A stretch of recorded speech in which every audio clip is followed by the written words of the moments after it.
बिस्मिल्लाहिर्रहमानिर्रहीम। आज साड़ियाँ मशकां जी 9 हो गई सी। 10वीं मशक जिहड़ी आ अलहमदुलिल्लाह शुरू करन लगे हैं।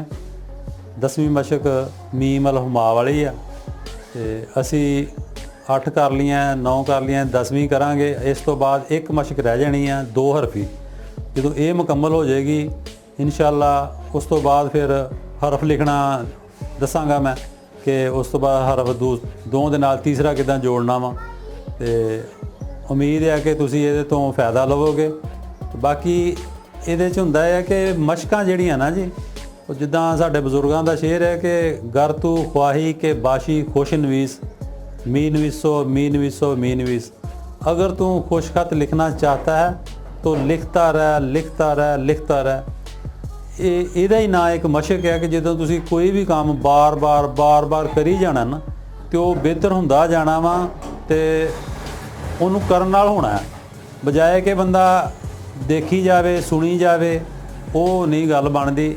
ਇਹ ਪ੍ਰੈਕਟੀਕਲ ਕੰਮ ਆ, ਹੁਨਰ ਆ ਬਕਾਇਦਾ। ਇਹ ਕਰਨ ਨਾਲ ਜਿਹੜਾ ਨਾ ਇਹ ਬਿਹਤਰ ਹੋਣਾ ਵਾ। ਬਿਸਮਿल्लाहिर्रहमानिर्रहीम। ਆ ਸਾਡੀ ਮਸ਼ਕ ਹੈ, ਮਸ਼ਕ ਨੰਬਰ 10 ਔਰ ਸਬਕ ਨੰਬਰ 111 ਦੇ ਨਾਲ ਮੀਮ ਦੇ ਨਾਲ ਲਾਮ ਕਿੱਦਾਂ ਲਗਾਉਣਾ।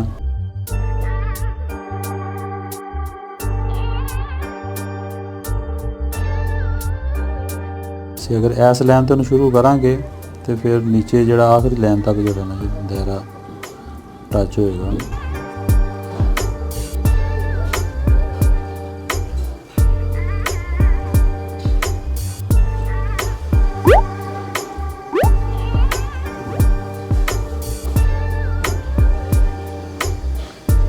ਇੱਦਾਂ ਅਸੀਂ ਦੂਸਰੀ ਮੀਮ ਜਿਹੜੀ ਆ ਉਹ ਵੀ ਇੱਥੇ ਲਗਾ ਸਕਦੇ ਹਾਂ। ਤੇ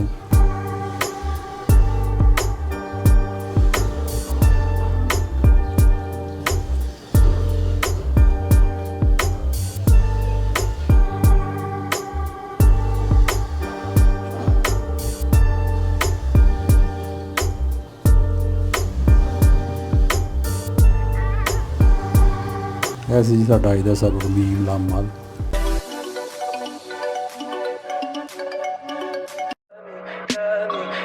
Pretty lies, look me in the face, tell me that you love me, even if it's fake.